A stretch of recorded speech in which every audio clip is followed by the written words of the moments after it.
days at the stick. From who's got it better than us to brick by brick. It's always the 49ers way, from off-season to game day. Yeah, we talk back. It's the 49ers Cutback.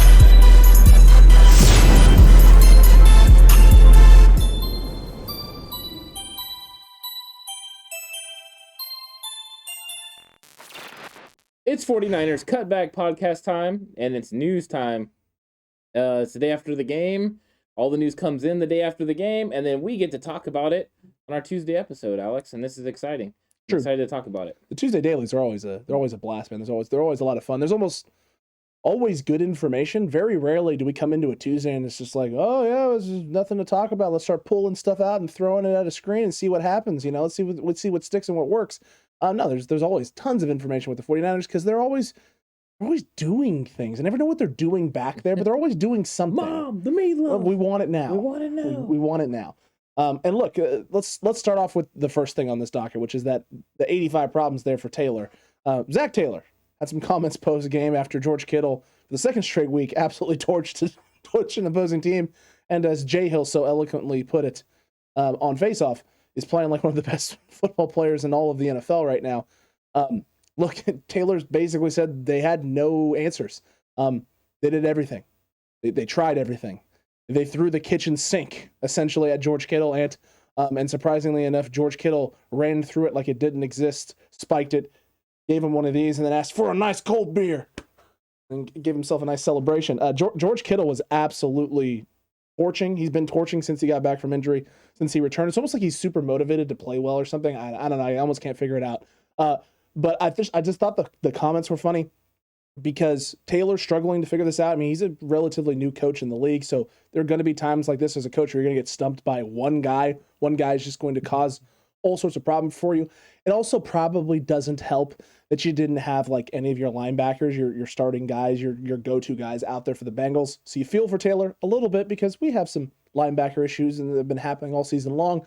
But I like having another piece, right? That's not Deebo Samuel causing this many problems for opposing coaches. I'm very appreciative of Zac Taylor's candid comment.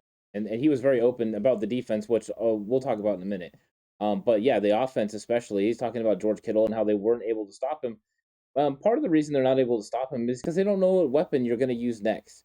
This is what the point of getting all these positionless style players is, that you can get them out there and put them in a variety of different situations and get them in matchups that make it better for your player. And that's what you're trying to do, is put your player in a situation to be successful. And he found a lot of situations, and he being Kyle Shanahan, to put George Kittle in situations where he could be successful. Then it is all on George Kittle and of course, Jimmy Garoppolo to make the play happen. But George Kittle was making catches all over the field. He was making an impact, whether it was blocking, whether it was releasing.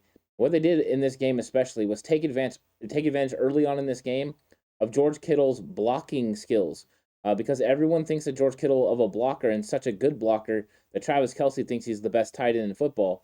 And then what they would do is release him late and then get him the ball.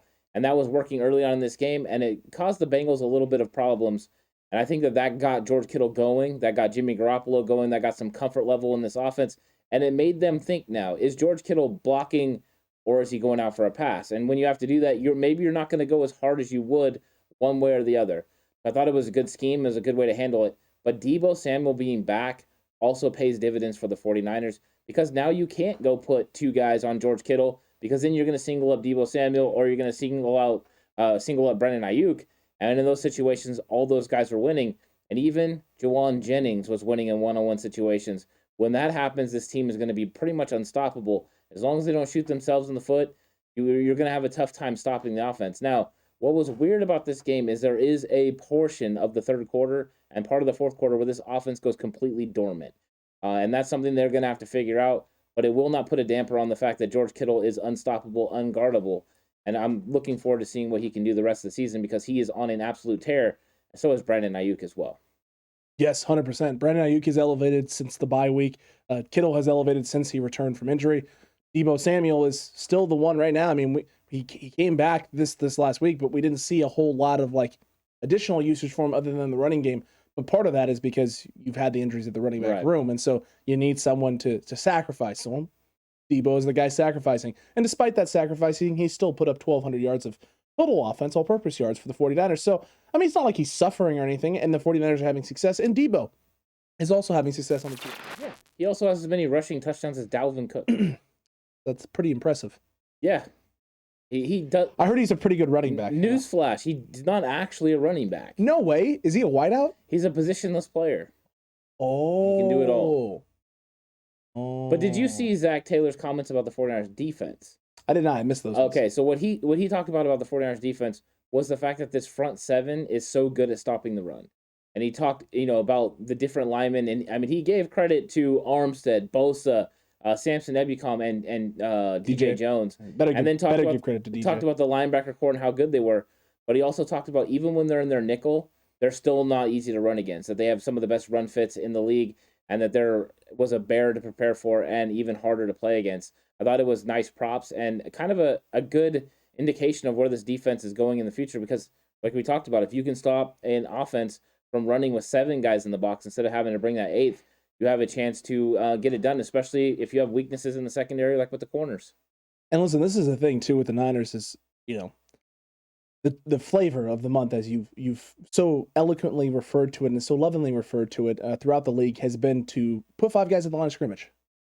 That's how you stop the run right now in the NFL. Is you put 5 guys at the line of scrimmage and you load the box up with 8 guys, and you have 5 guys at the front. Essentially they account for most of your most of your main gaps, and then you free up your linebackers to be able to flow downhill. And if you bring a safety in the box, then you're safety, or if you're the Seattle Seahawks, your defensive end. So there's a lot of ways that teams have done this in very similar fashions. The 49ers haven't really gone to that. No, they haven't. They basically bucked the trend. No, we're not doing this. No, we're not going away from who we are. And early in the season, there were some struggles with the run game. And early in the season, we struggled to slow teams down. And there were a couple games that we got gashed.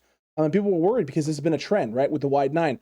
The adjustment has been to, at times, kind of get away from the wide 9 in terms of setup. They haven't set up as wide in early base downs. And it really hasn't affected their ability to get after the pass rusher if it's a play action. Really hasn't affected their ability to be diverse and dynamic. And that's all without Dre Greenlaw on the football field for the 49ers. Or Javon Kinlaw. That's also accurate. This front right now is playing at just a completely different level. Is this better than the 2019 play from this front so far? No.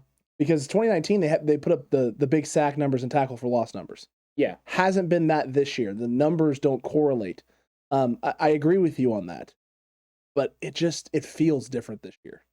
I don't know what it is. I think the run fits feel different, especially now. I think that this defensive line is playing better against the run. They're better at occupying blockers on the inside.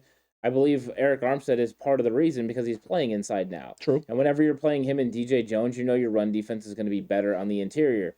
You throw in the fact that Azeez Al-Shaair is playing at a very high level. Your run fits are going to be better. Dee Ford also is good at run fits, but Samson Ebukam so far has been playing better in those run fits. But now you're going to get backups, the guys that they're bringing in, the rotational pieces, they're going to play it as well. Charles Omenihu is one of the highest ranked PFF guys this week, and he's been playing fantastic. So you've got a different rotation. Can this team end up producing more than the 2019 defense 100%. When we get into the playoffs? Yes, they can. Are they as good as them talent-wise? No, they're not, because you had Buckner, Armstead, Bosa, and Ford all together. That was extremely good. What you got now is a little bit more depth in this one than you had in the 2019 one. So I think that they have the potential to be really, really good, but as dynamic as the 2019 one, I can't say that for sure. It's not quite here. They're not quite there yet, but the fits are better. You have the guys, the 7 playing, I think, better as a group and a collective unit than maybe we saw at times in the 2019 season. But they're not quite there yet, specifically in run fits, though. I think so, because you had Quan Alexander missed a lot of tackles. Dre Greenlaw was a rookie. He didn't miss tackles, but he was still learning how to be in those run fits. Accurate. So you had that, and then you had some injuries up and down. DJ Jones got hurt in the 2019 season. Yep. So were a little bit of things, and Buckner is not the best against the run. He's very good against the pass, but he gives up in the run because he's a little bit slight. Where Armstead plays a little bit bigger against the run, but it's not as good against the pass as Buckner was. Right. So you have that give and take there. So where you're going to improvement's going to be in the run game. I know the numbers overall don't show that. I think they're like 18th best against the run in the league. It just feels like over the last 5 weeks they've gotten tremendously better at doing it. So they've definitely adjusted, but also It hasn't been that long since Armstead moved inside. We had the Kinlaw thing, and then all of a sudden Armstead's inside. And since he's become a staple on the inside, Arden Key has also moved on the inside, and they've gotten Jordan Willis back. They've gotten Charles Omenihu. So the defensive line has taken a shift for sure in talent level. I think overall depth-wise, it's probably better than 2019. The depth is, I don't even think it's close. I don't think we had this type of rotation in 20. I don't remember the rotation being this deep in 2019. It was pretty good. It was good, but here's the thing: is this year when Bosa is on the field, when Bosa is not on the field, like when Bosa goes off and Armstead's off, I know that they're not out there, but I don't sit there and go, "Oh God, oh boy, this drive is going to be an interesting one." I really don't feel that way. I almost feel as if it's like, okay. Secondary's gonna have to pick up a little bit here. They're gonna have to play a little bit tougher because we're not gonna get there as quickly because no one rushes quite like Bosa and no one has the same sort of arm over technique like DJ Jones and Eric Armstead has on the interior. And if it's not a pass rushing down an Arden Key on the inside, it's they're gonna lose a little bit in certain areas, but I don't feel worried. I feel fine. I mean, I didn't feel worried in 2019. I didn't feel worried this year. I felt worried in 2020 because Kerry Hyder was our best edge rusher, and then when he wasn't out there, you were in some serious problems. But 49ers fans were so upset when we didn't re-sign Kerry Hyder, Ian. Well, because Kerry Hyder playing for Chris Kasarik means production. Absolutely. He would have gotten 8 to 10 sacks playing for this year. 100%. Oh yeah, especially playing opposite of Nick Bosa. He also can play, the run really well. We wouldn't have needed Charles Omenihu if we had Kerry Hyder. The problem is you're not going to pay Kerry Hyder the money that Kerry Hyder got to go to Seattle. And produce 1 sack this year? Well, that's because he's not playing with Chris Kasarik in the wide 9 system. He's playing in a different system, so he plays defense differently. Agreed. And they're using Taylor on the outside for Seattle to get those sacks, which is another speed rusher. Everyone should know, if you go to Seattle, it's always the edge rushers like Clark. Those guys are always the ones, Bruce Irvin. Those are the ones that always have the success. Even though early on they did have, I can't remember his name, that played on the inside. He was 72. Bennett. Yeah, there you go. But besides him, it's really been outside guys. Yeah, you're 100%. And that's just because he was really good. Yeah, Michael Bennett was pretty fantastic. Yeah, he's the smallest shoulder pads in the history of the NFL. 100%, yeah, yes. I mean, he made kickers look like they were wearing more shoulder pads. I mean, that's just how bad it was. They were like 3 sizes too small. Yeah. At the very least. At the least, yeah. At the least 3 sizes too small. Look, Taylor, we appreciate those comments. You do have yourself a very talented football team over there. And, it's unfortunate for you. Great for us. We appreciate that you threw the kitchen sink at George Kittle and couldn't figure it out. And he promised everybody that he was doing everything that he possibly could. He promised in that interview, which I really enjoyed. He seemed just kind of baffled by it. And you know what? I like the fact that we got a handful of guys on this roster offensively who can do that to you. But Ant, we got to move on to a very interesting topic here. This QB conundrum, this QB situation for the 49ers, because Peter King has come out and said that the 49ers don't have a plan for 2022 at the quarterback position. They don't know what they're going to do. Matt Mayoko is tweeting out interesting statements and things and having interesting comments. And we're seeing people from KNBR talking about, the Niners going to maybe make a move and make a play for Aaron Rodgers. And then you have people like Brandon Aiyuk in his post-game presser talking about how confident and how Jimmy is just a dog and that dude, and he's just that guy. And when he comes into the huddle, at the end of a football game and looks everyone dead in the eyes and tells him essentially, hey, we're going to go down the field and score. We all believe it. We all know it. We all know what's going to happen, and it all elevates. It elevates all of us. All of us play at that next level. I'm hearing all of these things and seeing all these things, and you and I were firmly in the camp that once you made the move for Trey Lance, it was very obvious what the plan was. There was 100% a plan. Jimmy is the guy right now while Trey learns, and now Trey is the guy that takes over in 2022. But with the comments coming out from players and teammates of Jimmy Garoppolo, with Kyle Shanahan's comments in his press conference from Monday, post-game, after the game, his comments after the football game, in which he called Jimmy Garoppolo one of his favorite players that he's ever had the, luxury, ability, opportunity to coach. What's going on with the quarterback room in San Francisco? I think that right now it's fluid. I think right now Jimmy Garoppolo is the starting quarterback, and they believe he's their best option to win football games, and they're not taking it too far after that. I think that they will look at options in the offseason just like they should always do, whether that was when Tom Brady called or, when they were this year supposedly looking at the possibility of a trade for Deshaun Watson or Matthew Stafford. You are always looking to improve every position on your team, whether that is quarterback or not. Nobody knows Jimmy Garoppolo's limitations more than the San Francisco 49ers. The biggest limitation for Jimmy Garoppolo is his availability to play football games. Accurate. He even missed football games this year. Jimmy Garoppolo playing continuously and not getting hurt again will go a long way in how they feel about him in 2022. Also, what they're offered for him, what his contract will look like. There's going to be a lot of things that go into that. Is Trey Lance going to be ready? We haven't seen Trey Lance in a long time. The only ones that seen him is his coaching staff, Rich Scangarello, Kyle Shanahan, and Mike McDaniel. They know how he's improving, and they're going to know if he's going to be able to lead them to a Super Bowl, because they are not going in there next year with this being a reconstruction process where Trey Lance has to take all of his lumps and look like, Trevor Lawrence or Zach Wilson does out there. They need him to go out there and look the way that Patrick Mahomes looked out there in year 2. They Absolutely. want him to go out there and win football games. They want this team to be competitive. That's why they signed Trent Williams to big money. That's why they're going to bring Deebo Samuel back for big money, George Kittle and Fred Warner, all these guys big contracts. They're not looking to rebuild anytime soon. So the quarterback position has to be an established guy. They know somebody like Aaron Rodgers is going to probably be available during the offseason, whether that's through trade or if he ultimately gets cut. That is something they got to look at. If that happens, they're going to have to make necessary movements. But I know what you're kind of saying is, at this point with them saying that, is there a possibility that Jimmy Garoppolo is a quarterback in 2022? I don't know. I honestly thought that no matter what, even Super Bowl victory for Jimmy Garoppolo, they move off of him. Peter King's comments, he's usually tied in pretty tight.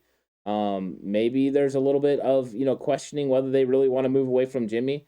Jimmy's still a rather young guy. Trey has so much more upside, though. 100%. So I mean, this is 100%. very interesting. I think it's going to be something that plays out in the offseason, and we're just going to have to wait and see. The only thing I know for sure is that when we play next week, Jimmy Garoppolo is going to be the starting quarterback. Accurate. And Trey Lance is going to be rooting him on, learning, getting excited on the sideline. And the eventual process is at some point Trey Lance is going to be a starting quarterback in the NFL. And right now, the starting quarterback for the 49ers. Yeah, I mean, listen, that's 100% correct in all of those facets there. And you know how hard it was for me in the offseason, having these conversations about Jimmy and knowing that, if the Niners were to win a Super Bowl, after the move for Trey Lance, it's pretty obvious, at least it appeared to be pretty obvious what the plan was going forward and how hard that was going to be for me as a guy who tends to be a loyalist when it comes to players, and especially when players produce or get you somewhere or do things. Like, until they stop doing those things consistently, for me, it's kind of like, I'm not willing to throw in a towel on a guy. I'm just not willing to do that. Wasn't willing to throw in the towel on Alex Smith when a lot of 49ers fans were. And he eventually turned it around, and that whole situation played itself out, and the Niners got to a Super Bowl, and it was what it was. And I rolled with the guy that got us there, Kaepernick. And it was sad to see Smith go. But it's a similar situation now with Jimmy, but different. Different in the sense that Jimmy hasn't been here as long as Alex has been here. Jimmy hasn't played as many games as Alex has played. Now, Jimmy's had a lot more success early than Smith had, for sure. Not even close. Yeah. 2005 through 2010 were just bad. It might be an understatement. Bad might be an understatement. It was atrocious. But Jimmy's not been healthy. I mean, that's the reality of the situation. And Jimmy Garoppolo's health is what has put Jimmy Garoppolo and the 49ers in the position that they're currently in, and why they made the decisions that they made in the draft. It's just interesting how the Niners approached it. It's interesting how it's played out. And it's interesting how Jimmy has responded. Because he very easily could have folded. And for a long first part of this season, I was expecting a crumbling at some point, and it to pave the way, especially the way the season started, that 4-game losing streak. The path for Trey Lance was being paved to come in if Jimmy wasn't able to turn himself around, turn this team around. I mean, while he wasn't playing terrible, he just wasn't doing enough, right? It didn't feel like he was doing enough to get us there. And now he's doing more than enough. He's playing like, easily a top 15 quarterback in the league, probably higher than that, I would argue. I'd argue at this point in time, the last few weeks, what he's done is closer to top 10. And when you're playing that kind of football and the team is rallying around you the way that they have, and the offense has rallied around you the way that they have, this was a team that was struggling to put up 20 points. And now it's, you blink an eye and we're almost to 30 by halftime the last 2 weeks. Now, granted, the second half, the last couple of weeks, hasn't gone the way you want it to go offensively. But you're still there. You're still right in that wheelhouse of being able to get it done and put those points up on the board if you're the 49ers. So it's an interesting situation. That is for sure. I think you put it best when you said fluid. Jimmy is the guy right now. Jimmy will continue to be the guy as long as he's doing this. And if Jimmy doesn't continue to play the way he's been playing, then obviously things can change for the 49ers. And yes, if there's one thing that the Niners have shown is they're not going to rest on their laurels. They're not going to sit there and rest. And I know people were like, well, really? Because look what they did with the cornerback room. Well, you re-signed Jason Verrett. You brought back in K'Wan Williams. And you went and drafted 2 corners in the draft. And you brought back Emmanuel Mosley. I almost forgot that. That's another move that they made. And I mean, when Emmanuel Mosley's on the field, he's been absolutely phenomenal. And when Jason Verrett was on the field, he was great for the 49ers. So you're hoping that you don't lose both of those guys. I mean, that was the move that they made. And then they drafted 2 corners in the draft. So it's not like they didn't just sit around on their hands and go, I guess we'll just pick up some free agents before training camp and call it a day for the cornerback room. Like they actively went out and got guys, and they've continued to do that at every position. They drafted 2 running backs, right? They drafted O-linemen. Like they've made moves to shore up positions of need and shore up areas where they thought maybe there's some weaknesses or some holes. Sometimes you're going to hit on those, and sometimes you're not. But the Niners are not going to rest on the laurels even when it comes to this offseason either. They're gonna do their due diligence, whether it's Deshaun Watson again, whether it's Aaron Rodgers, whether it's Jimmy Garoppolo or Trey Lance. It could very easily be either guy.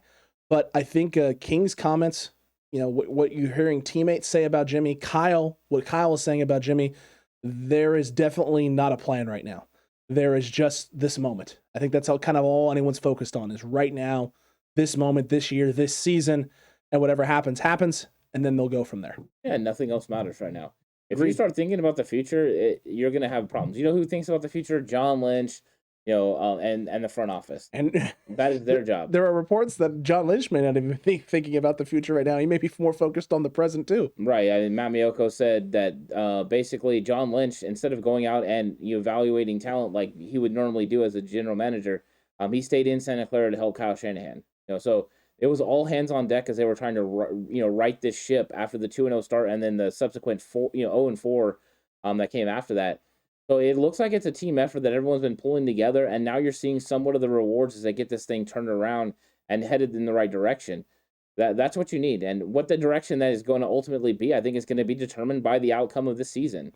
Because if Jimmy Garoppolo makes a deep playoff run, it makes it more difficult for the 49ers. However, it does jack up his trade value. And I think now, especially, before the season started, I said if Jimmy Garoppolo won the Super Bowl, they would move off of him. I think there'll be such a pressure from this team, from the players themselves to keep Jimmy and a groundswell that the 49ers would have to figure something else out and run it back one more time with Jimmy Garoppolo. I think you would get him in the final year of his contract being the quarterback, which I didn't think before, but I think so because and that's only if they win the Super Bowl, not if they go to the Super Bowl. Yeah, you gotta come away. If they win the Super Bowl, then you kind of run it back and you say, you know what, we got Trey. But we got Trey for 3 more years after that, so we can run it back with Jimmy. Trey's a great backup in case Jimmy gets hurt, whatever that is. I would like to believe, and this is the truth, I'd like to believe that at the end of the year, though, Kyle Shanahan believes that Trey Lance is actually a better option than Jimmy Garoppolo at that point because he was a 3rd overall pick and maybe he's developed enough in the season.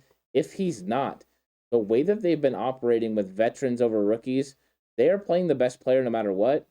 They will look to retain Jimmy Garoppolo or even another quarterback, whatever it is, to make sure they have the best available option at quarterback.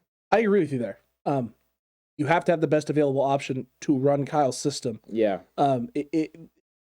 Jimmy, we all believe Jimmy has limitations. No one on this podcast has ever sat down here and said Jimmy Garoppolo is God's gift to the 49ers and no wrong can ever be done by Jimmy G.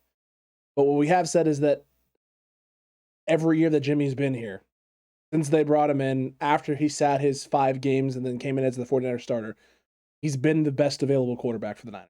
Yeah. When he's available and healthy, there isn't a better option. And that includes this year, right now, in this moment. That's just the reality of the situation. There isn't someone who operates Kyle's system better than Jimmy Garoppolo. That doesn't mean Trey won't. That doesn't mean Trey can't.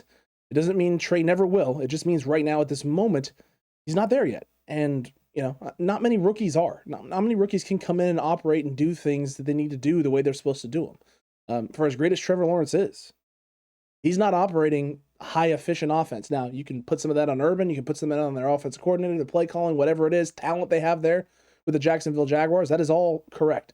But he also makes a lot of bad throws and errant decisions because he's a rookie. Justin Fields makes a lot of bad throws and errant decisions because he's a rookie. Zach Wilson has made a lot of errant throws, errant decisions, and held on to the football for way too long in the New York Jets offense, which is predicated and very similar to the San Francisco 49ers, who don't hold on to the football very long. And a lot of it is because he's a rookie. He's a young guy. Yeah, I mean, that's exactly what you're going to get. Peyton Manning, holds a rookie record for interceptions in a season because he played as a rookie, and rookies make mistakes. I mean, that's just the way it is. And we're just hoping that he develops enough, during the season that he's to a level where he can eventually take over. 100%. And we'll see what happens. But we'll see what this quarterback position looks like. It's going to be interesting. Peter King's, he's pretty tapped into what goes on, especially in San Francisco. And he doesn't usually make, kind of outlandish statements. So he's at least got an idea that they're thinking about this, they're deciding. And it could be as simple as John Lynch just saying, we don't know. And that would be kind of an okay statement to have too, because you don't know how the season's going to play out. And until you do know how the season's going to play out, then you don't ultimately know what's going to happen next year. And also, Trey still has to develop. Trey still has to be that guy, or they will find somebody to play quarterback that's a little bit better until he's ready to go. Correct. I mean, you can't just hand the kid the keys to the castle and the keys of the kingdom if he's not ready to handle the responsibilities that come with that and the expectations that come with that. Now, Trey knows what those expectations are. Trey's a very smart, high IQ quarterback. This is not a 21-year-old irresponsible, dum-dum. That's not what we're dealing with here. We're dealing with a kid who acts way above his age, has an understanding of the game that's above what many 21-year-olds coming into the league have. He's different. He's a different kind of mental quarterback, just I don't even know what the right word is. It's like an encyclopedia of knowledge. He all the responsibilities that he had as a redshirt freshman at South Dakota State. I mean, you don't see that at North Dakota State. You don't see quarterbacks coming in that young having that much responsibility. Carson Wentz, when he first got there, didn't have that much responsibility that Trey did. The audible calls, understanding, right, line adjustments. That just doesn't happen that often. There's a reason why he came in as a redshirt freshman, took over, and they won the national championship that year. This kid has that little special it factor, and Kyle knows that. But it's about making sure that he's ready to go when the time is right, and not just opening the toy out of the box, throwing it out there when it's rainy and muddy outside, knowing that it's going to get all dirty, and then have to try and clean it up until it's okay. You're gonna be just fine. No, let's just keep him in the package. Let's let him wait. Let's make sure the conditions are perfect, and then let's pull him out and use him when the time's right. Yeah, it could be 2022. We'll see. Very well. Could see, Ant. But now we got player updates. We got to talk about a lot of the player stuff and what happened with a lot of these guys, because a lot of things happened. Ant, there was a lot of guys who dealt with a little bang ups, some nervous things coming out of the game for sure. I mean, from George Kittle dealing with the soreness and things of that nature, the extended soreness that I saw they were talking about. Now, I'm not seeing a whole lot on George Kittle's status. It seems like he's doing just fine right now from what I've read. So there's been real big updates. But one of the ones that was the biggest concerns for everyone post-game was Azeez. And Azeez's elbow and what's going on there. So he left the game in the third quarter. It's looking like it's an elbow sprain. He's considered day-to-day. Ant, you said brace it up post-game in the reaction show and play. Looks like you're right. Yeah, when you're talking about football injuries and you hear elbow, the first thing I think is, you could probably play. He's not a quarterback. And that's a good situation for the 49ers and a good situation for Azeez, because he's playing well right now, and I guarantee he wants to be on the field helping his teammates out. So yeah, let's brace it up. Let's get this guy with 2 braces now, because he already wears one on the other arm. He's going to go from Azeez Al-Shaair and to Azeez BM Shaair. Yeah. He's going to brace him up. I like that you went to initials like J Hill. Yeah. Well, everyone's got to have initials. Everyone, they're a section of the Cutback crew likes J Hill, which means they have to like initials. That doesn't mean they have to like initials. Okay. It just means they like J Hill's takes, and that's fine. Yeah, there's nothing wrong with it. But Al-Shaair, the fact that it's just a sprain, that's good news for the 49ers. Yeah. I thought maybe it could be a dislocation. It's even better that it's only a sprain. Absolutely. 100%. I like this. This is a good opportunity for them to be able to get him out there and play again this week. You heard me on the reaction show. I went to the worst possible case scenario. 100%. We got. This could be a situation where he tore something and you have a lot of ligaments that attach there in and around the elbow, right? Your infraspinatus, your supraspinatus is up to the shoulder, but you got a bunch of things down there in that elbow region where things connect. I was like, there's no guarantee this is it's safe. He's fine. He's going to be just fine. I feel a lot better now. Yeah, so listen to me about injuries, not the guy that went to school for it. You can listen to me for injuries, but you can listen to me for injuries. Don't listen for me for injuries if we don't actually know what it is, because I'm a planner. I'm an overanalyzer. I will look at the worst possible situation and prepare myself for the worst, even if I don't have to. Yeah, I mean, if it would have been there's certain body parts I get kind of worried about. 100%. But elbow a little bit less in football. Unless you're throwing the football and then there's an elbow injury. Yeah, then you have some issues. You're guaranteed to have something pretty serious going on. Hello, Tommy John. Basically. Ambry Thomas left with a head injury. He's currently in concussion protocol. Concerned there with that. As far as depth, yeah, because I don't know what the status of Dante Johnson is going to be. And I definitely don't want to rush him for anything. And I know the team won't want to as well. As much as we need him and want him back, there's just no way that you can know how somebody's going to handle a loss like that. And so you got Diamador Lenore that's going to be there. The 49ers decided to go ahead and release one of the corners that they had up for the game. They really did. Was it Savion? Yeah, Savion. Smith? Yeah. Okay. So he's gone. So, I mean, there are going to be more cornerback, questions because you just don't know if Ambry Thomas is going to clear concussion protocol. And lately, the 49ers have been kind of, hit by that bug. Marcel Harris couldn't clear concussion protocol. Elijah Mitchell couldn't get out of concussion protocol. Correct. And now it'll be Ambry Thomas. So you're going to have to make necessary steps. If Dante Johnson is back, I think you can roll with Dante Johnson, Diamador Lenore, and feel comfortable. The problem is you're probably going to need another guy. So do they have someone on the practice squad that they can bring up? Are they going to need to go out there and sign somebody else? We'll see what they do. I think a signing is impending, whether that's a practice squad, probably a practice squad signing. I would say practice squad elevation to active roster is the most likely. Well, I would think they sign someone, though, to their practice squad anyways. That's probably true. Yeah, so look for a linebacker to get cut from the practice squad. Can they re-sign Dre Kirkpatrick? Yeah, they can re-sign Dre Kirkpatrick. Okay. Because he wasn't a practice squad. That's right. He was on the active roster. He was on the active roster. I don't know if they will, though. I mean, that's the thing. I don't think they want to roll with Dre Kirkpatrick anymore. I mean, I would agree with you, but you and I both thought that the reason Dre Kirkpatrick was released was because Ambry and Diamador now were at a point where they felt they were ready. So if Ambry can't go, bringing him back in, I mean, maybe they felt they were basically almost the same option. Part of the reason they won't is because of the amount of money that he makes. You can sign someone to the practice squad and then bring them up for the 1 or 2 games that Ambry Thomas is out and pay them, pennies compared to what you'll pay somebody to be on the active roster like you would have to do with Dre Kirkpatrick. Fair. So it's a money game, not so much always a skill game, but a money game. Makes sense. Yeah. That does make sense. Fred Warner was another name that went down with a little bit of an injury. It looks like it was a low ankle sprain, pretty minor. He did finish out the game. Kyle, I expect him to be available, but you never know. It wasn't a high ankle sprain. I think it was a low ankle sprain. He did go back in the game, so expecting him to be fine, but we'll see as the week plays out. Yeah, he was running to the sideline. He stepped on someone's foot. That came from Fred himself after the game. He rolled his ankle. I mean, I think all of us have done this at some point in our lives.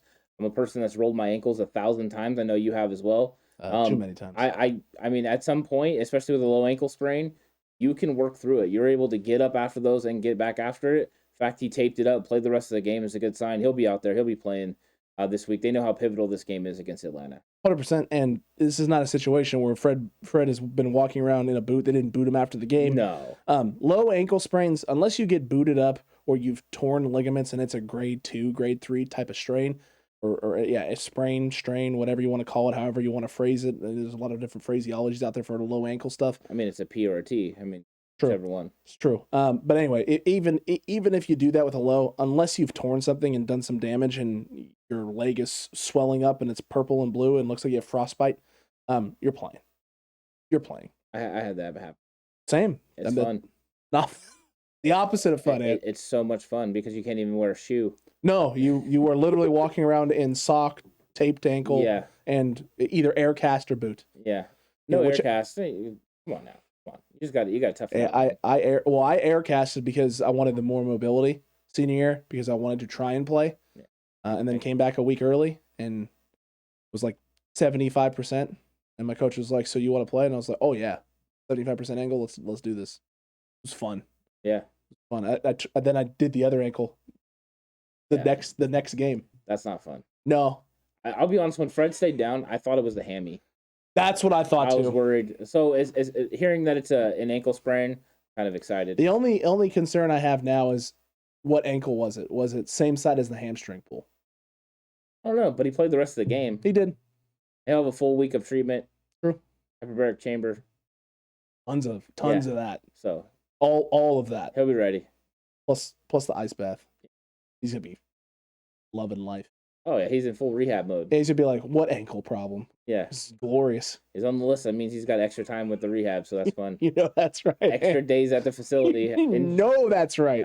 Tuesday off day, and enjoy recovery there, Fred. Hey, listen though. I mean, recovery in the hyperbaric chamber with ice baths is, I don't call that a bad time. Yeah. I call that amazing. It's good stuff. If you've never been in a hyperbaric chamber, you need to hop yourself into one of those. Yeah, I mean, there's one at every corner, so just hop. Oh on. yeah, yeah. You just got to know the right people, right? And then they're at every corner. There you go, Alex. Dre Greenlaw, updates here. This was a good sign. This was good news. However, you and I both, I think, are in the category of this isn't happening. Greenlaw has a chance to play it this weekend. It's an outside chance, is what Kyle Shanahan is saying. We haven't had a single outside chance guy actually play on a Sunday, and it hasn't happened yet this year. Is this the week? Is Dre Greenlaw bucking the trend and playing this weekend? Not when Kyle Shanahan follows that up with, we have 2 games in 10 days. I don't think so. I think that it's more likely the Tennessee game. Agreed. They could give it a whirl, especially the way the Tennessee plays football. You might need Dre Greenlaw, but really what this is going to come down to is the 49ers have proven they can win football games without Dre Greenlaw. So putting this off as long as they can is what they need to do to make sure that he's possibly healthy when they get to the playoff hunt. I think they would love to have him for when they play the Rams and then the playoff games. So I think that they're going to just play this thing by ear, but they said he's been dealing with pain all season. So I can't see him coming back this week. I think Tennessee would be the outside chance, and then following it up with games after that. Agreed with you on that. You won games without Dre. You've proven that with Azeez being most likely, I'd say like 99.9% chance of Azeez playing this weekend. You don't need to take this risk. You don't need to take this chance. Especially because Marcel Harris is playing better. Flanagan Fowles is playing better. Accurate. Marcel Harris played great in this game. I know he's one of the lowest ranked PFF guys. I think it was because some of the coverage things. But in the run game, he played great. So. It was phenomenal. Yeah. It was phenomenal. He's continually gotten better all year. He truly has. That's my problem with PFF. I got lots of problems with PFF, and that is one of them. Well, yeah. I'll give you that. I just trust my eyes. Whatever I see out there. But Tom Compton, ranked in the top 5 49ers performers again. Oh, we'll need to watch that All-22 film because I didn't feel that way. Yeah, so I'm guessing the run grade really helped him. So on the obvious run plays, I'm betting he did really good. And then we also don't know which, on the pass rush stuff, like which ones they gave to Brunskill and Tom Compton, because sometimes they were in doubles. It's true. So we'll see. It's true. I know one of them for sure was Compton. Oh, I'm sure he had some. One of the splits. He didn't do as well as he did against Seattle as far as ranking. No, not. But he not still got in the game. 70s. That's still good. Yeah, that's still good for him. Yeah. We'll see. I mean, the All-22 film will definitely give us a little bit more insight into what's going on there. For sure. Last but not least, Cutback Crew, Kyle's comments, because these are always fun because you get insight from Kyle and you get so much transparency when it comes to Kyle Shanahan, and it's all the transparency you'll ever need. All of it, Ant. All of it. We had some updates on, obviously, he gave the Fred updates. He talked a little bit about Jeff Wilson Jr., but the more interesting comments that he had were around Jimmy Garoppolo. I mean, that's just the reality of the situation. I know we talked about some of these comments earlier, and we're not going to go into those ones, but he did have a very interesting question asked to him about essentially Jimmy Garoppolo being efficient in the 2-minute drill. He goes, not necessarily that he's not like in regular game time, but how much more efficient essentially is he in the 2-minute drill? And Kyle basically said, Jimmy's got some real good throwing ability. He thinks that whenever we go to the 2-minute drill, Jimmy tends to operate really well. And part of it is because there's less time. He's not thinking as much and he's just slinging it, and he's a gunslinger. Yeah, I think so. And we've talked about this before, that Jimmy needs to kind of let go and just let it rip. Like he did against Chicago. That's part of the reason he wasn't thinking. He was just reacting. His back was completely against the wall. As the season has progressed, you've seen him get a little tense again. You'll see him kind of double clutching a little bit, and not really getting rid of that football. And that's what Kyle's referring to here, is that sometimes Jimmy is overthinking situations to prevent making mistakes.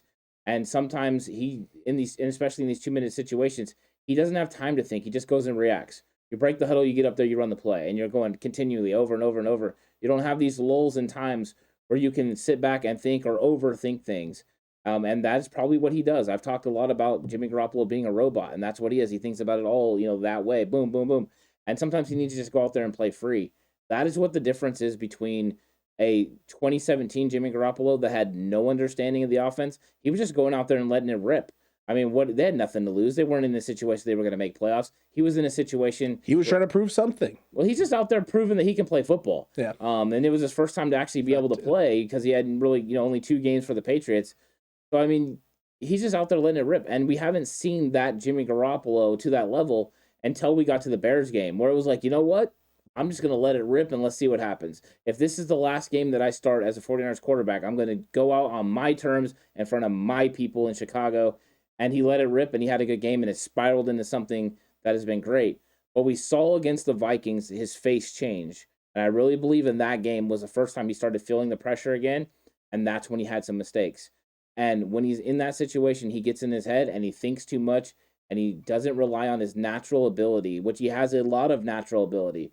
And if we could get what we get out of these 2-minute situations in every situation, we wouldn't be talking about Jimmy G possibly being gone. We'd be talking about Jimmy G being one of the elite quarterbacks in the league because he does have that elite release and he can be pretty accurate at times, especially on those final drives. 100%. And not only that, he's a great diagnoser pre-snap of a lot of things. He does recognize things very well pre-snap. Right.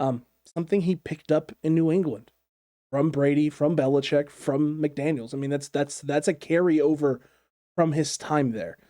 Just understanding tendency, situation, scheme, what teams are doing. Right. Now, there are times where he misses, right? Tom also has those moments. Every quarterback has those moments because sometimes the team shows you something enough times that you just believe it. You're just, I've seen it. I know what you're doing. You're not coming back up. You're showing up, going back, showing up, going back. You're staying back. It's fine. And then the guy comes up and you're like, oh crap. That happens all the time. I mean, that's a tendency that every quarterback goes through. You start getting a quarterback into a rhythm in terms of what he's seeing, and then you pull the curtain. It's like, aha, something different, and gotcha. So I mean, look, those things, yeah, concerning. But you were right, and this is something that I didn't really take a lot of time. I didn't spend a lot of time thinking about coming into this. There was the one time where the stat was like 21-9. Jimmy Garoppolo was in his career, and that's 30 games. Thought about that for a second. And 30 games. 30 games. That's less than 3 seasons of football. That's less than 2 seasons of football. Correct. Well, I mean, yes, correct. But this is what I mean. It's like he doesn't have a ton of starts under his belt. Now, some of that has been the injuries, right? And then a lot of that was early in his career with New England. He's still trying to figure out how to be the best version of himself each and every snap. Like, he's still coming into that. That's something I never put 2 and 2 together with. Jimmy's struggles I thought were, maybe just Jimmy having limitations and being a limited guy with limited ability and limited skill and limited ability to push the ball downfield and do certain things. And so he's, he doesn't want to go to certain throws because he's like, I don't do those things. Well, I need to stick where I'm comfortable, and that can lead to mistakes. Maybe it's not that. Maybe what's going on is that, Jimmy does play better when he's not thinking. Kyle Shanahan requires some thought. And so Jimmy's having to think a lot. And sometimes he's basically in snap, mid-drop back, talking himself out of things as he's seeing it because he's seeing certain things and being like, I shouldn't do this. I need to do this. Maybe I should do this. Oh, this is available. I mean, he's just thinking too much. He's not allowing himself to just make a decision, trust his eyes, and go with it. Be that gunslinger like you've been talking about the last few weeks, that, when he's that guy, he's that guy. And someone had asked Kyle also, he said, do you think partially pressure, like actual pressure, is something that maybe he thrives under when there's not a lot of time, there's not a lot of things, when his back is against the wall? And Kyle said, yeah, he does really well in those situations. And it's true. He gave him the game ball after that Chicago game because the Niners' back were against the wall, but Jimmy's back was 100%, maybe pressed even further into that wall than anybody else's. He was the guy behind the 49ers who's getting pushed off the cliff there as the season's spiraling out of control. He's the first guy with his feet like, oh, God, I'm going to be the first one that tumbles, because he would have been. If the season spiraled out of control, he would have been the first guy to get tossed down the cliff and been like, nope, we're going with the young guy now. Sorry, you had your chance, you had your opportunity, you didn't get it done for us. This is just an interesting situation. And Kyle's comments the last few days about Jimmy Garoppolo and Brandon Aiyuk's comments on top of that, we already know how Kittle feels about Jimmy Garoppolo. This is just a very interesting dynamic that's going on in San Francisco. And you have to give credit to Jimmy Garoppolo because this couldn't be any of a more awkward or tough situation for a quarterback, having all these guys in the room that like you, but also knowing at the same time these guys are missing you when you're not there and are having to share their bets because you haven't been available. I think what also was interesting in this, and I'm going to talk a little bit about this football game, was it seemed that Jimmy Garoppolo hit throws that he doesn't normally hit. He made an absolute dime throw to George Kittle down the seam. That was close to the numbers. George Kittle didn't come up with it. But the reason he doesn't come up with it is because there's pass interference on the play. He throws the one deep down the sideline to Jawan Jennings. Jawan Jennings makes a great play. The back shoulder. Yeah, he throws the one over the top to George Kittle on the corner route. He makes the play. He went outside the numbers to Brandon Aiyuk on an out pattern in the goal line. Brandon wasn't able to get his feet down, but he did it. And he did that a few times in this football game. So Jimmy is making the plays that have been questioned before. Can he do that consistently, though? Can he go out there now and open up a full repertoire of plays and execute all of these and still hit over the middle? If all of a sudden he can do that, like we thought he could do in 2017, then he becomes a complete quarterback. Do I think he's still a top 10 elite quarterback? Not right now. No, he hasn't done enough. Can he prove it? Yes. I think right now he's sitting in that 15 to 18 range from what we've been seeing from him, but it's winning football. 49ers have a good defense, and they have a pretty good offense. And as long as you're able to execute and not turn over the ball, which Kyle Shanahan talked about this, since 2019, when they don't turn over the ball, they're 12-1. 12-1 when they don't turn over the football. So dang near unbeatable. That is probably part of the reason that Jimmy Garoppolo is in his own head. He doesn't want to make mistakes. So it's a little bit interesting. The whole Jimmy Garoppolo thing is definitely polarizing, and I'm curious how this thing all plays out. The one thing I know is they've got to rally behind him right now because he's the best option, and Jimmy's playing the best. I mean, in the last 5 games, he's had some really good numbers, nearly 70%, over 1,100 yards, 9 touchdowns to 3 picks. When you are playing that well, you can definitely win football games. So Jimmy's playing good enough right now.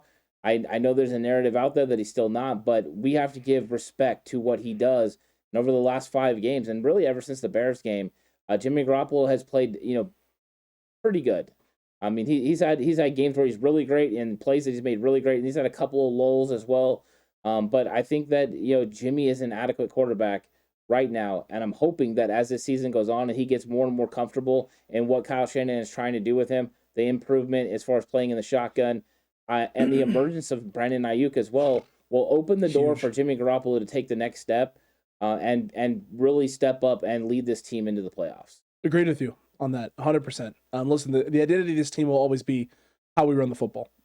That's a Kyle Shanahan staple. That's not going anywhere. But if the run game isn't able to get going, or you don't have to run the ball 40 times. If you're running the ball 40 times, it's because you're absolutely dominating and there's no reason to do anything else other than run the ball 40 times. Then the 49ers are going to be in an excellent position, in which Jimmy Garoppolo is going to be in an excellent position, not just for himself and in the rest of his career, but here in San Francisco and what this team could do and what they could accomplish after the start that we've had. The 2-0 start was great. Everything after the 2-0 start wasn't as great, and it's still been a little up and down, but it's getting better and it's getting closer to being what every 49ers fan thought it would be this season in terms of the way that they play, how they execute, and controlling a game. They've done a better job of controlling games the last 4 weeks than they've done at any point up to this point in the year. How different do you think, you talk about points in the season that are pivotal and kind of put you in different direction. How different would this season look if the 49ers would have won that game against Green Bay by Jimmy Garoppolo leading that 2-minute drill, getting the ball to Juice and scoring the touchdown? If Aaron Rodgers isn't able to get them down there and get that field goal, does this team take off in a 2019 8-0 type deal? It's 2019.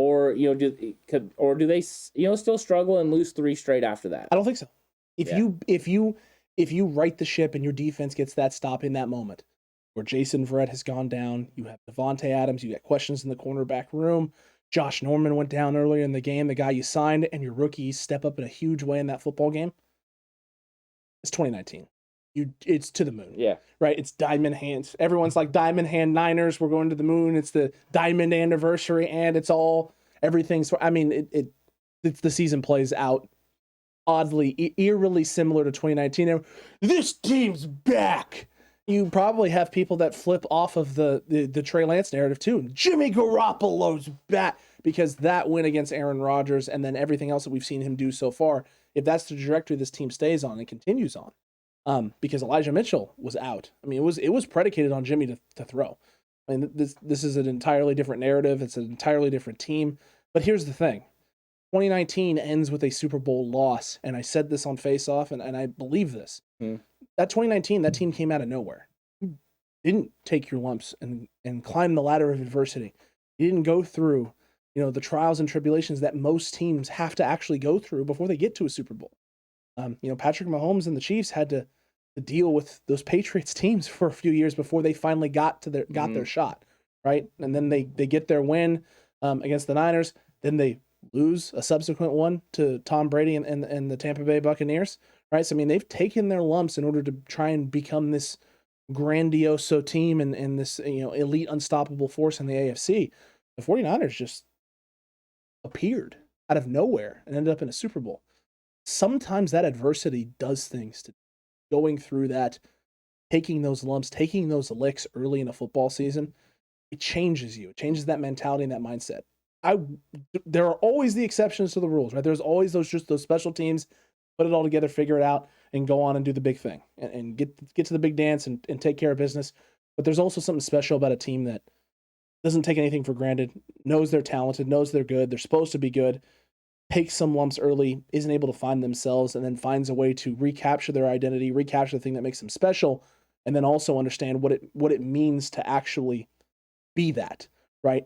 When teams try and take it away from you, how do you reestablish yourself? How do you reassert yourself? And at times, how do you evolve? Yeah, 1988 49ers. I mean, that's pretty much the most perfect example of a team that was on the edge. Bill Walsh possibly, thinking this was his last season, which it ended up being. But they started in a rough way, and then they got it together, and they ended up going on a rally and winning the Super Bowl. And, that's just, they took their lumps. It had been a long time since they had been to the Super Bowl. In fact, it was a different cast of characters from before. You had some holdovers, of course, Joe and Ronnie and those guys. But just the big names. But Jerry was new. He had never won a Super Bowl before. There was a little bit of a shift there. So it was a different team, and they had just came off losing, that big game in 1987 where they felt like they were the best team. They shouldn't have lost. Carter tears them up, and that's what happens. But you're right. Sometimes adversity is what you need during a season. It's what we've been saying from the beginning. It's not the team that's the best at the beginning of the year. It's the team that's the best at the end of the year. And it's a culmination of everything that happens in the year. And when you get to the playoffs, it's a completely new season. Doesn't matter if you go 17-0 in the regular season, or you go 9-8, whatever it is. The team that's playing the best at that moment is going to win. And you're just hoping that at that point you reach your peak. So hopefully the 49ers can continue moving forward. They beat a very good Cincinnati Bengals team. And, the Bengals were one game out of being the division leaders. Now they're one game out of making the playoffs. It's a tight race. There's a lot of good football teams in the AFC. Both conferences. That's crazy. Yeah, and the AFC is really tight. I think the AFC is a little bit better than the NFC as far as top to bottom. But I think the NFC has a lot of top-heavy, teams that are pretty good. I agree with you on that there. This is going to be one of the more interesting NFL seasons in terms of how the playoffs play out, because outside of your top teams on the NFC side, it's really open season everywhere. It's open season in the wild card race in both divisions. In the AFC, it's completely open season. You got 3 teams that are sitting at 9-4, vying for that 1 seed.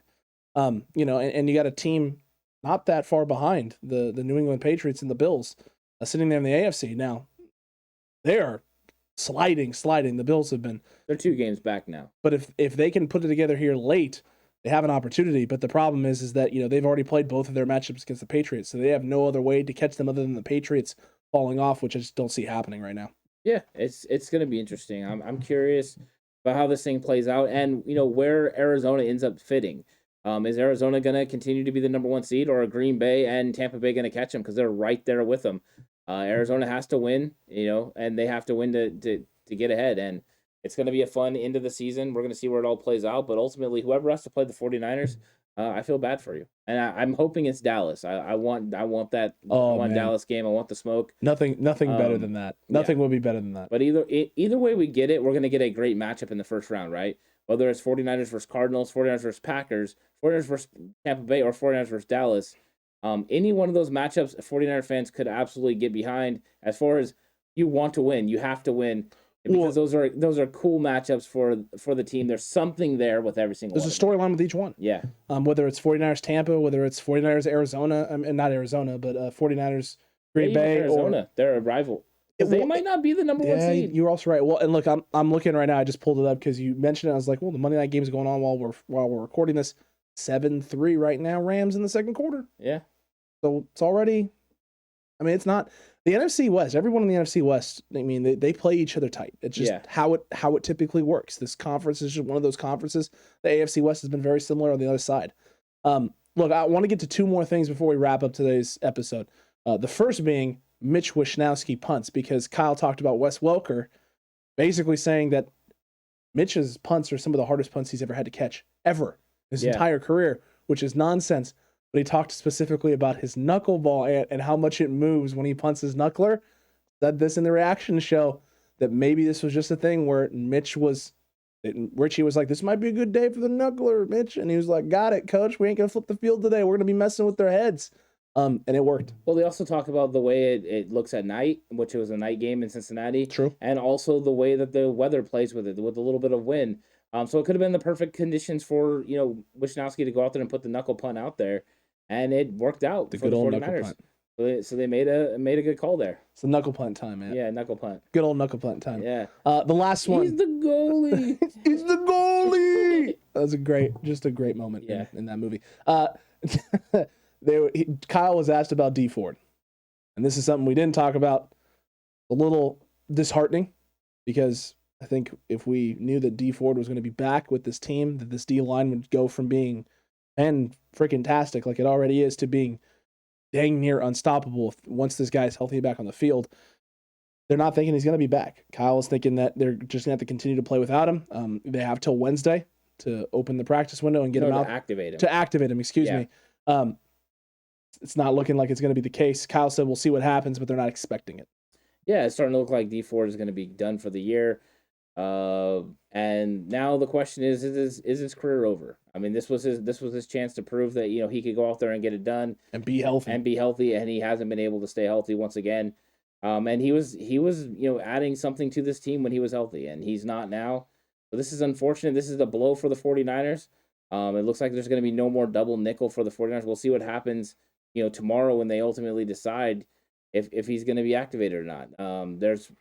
There is an outside chance they activate him and just, leave a roster spot for him to be able to and just kind of hold on for a couple more weeks, unless they're afraid to lose a player. And if they are afraid to lose a player, then he'll go on the IR and he'll be done for the year.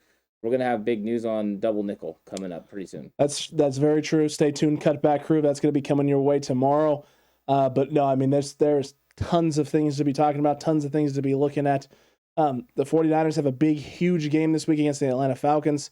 The news coming out of the Bengals game now is subsiding as we all turn and focus our attention on what's most important, which is this game against an NFC opponent, a team that's sitting a game behind you, and with the Niners having an opportunity to get another one up on not just an NFC team, but take the tiebreaker, completely put it in their control, and walk away with this with a big win. And I've seen some 49ers fans talking about, this just feels like 2019 all over again against Atlanta. I get it. I understand, because the Niners lost that game.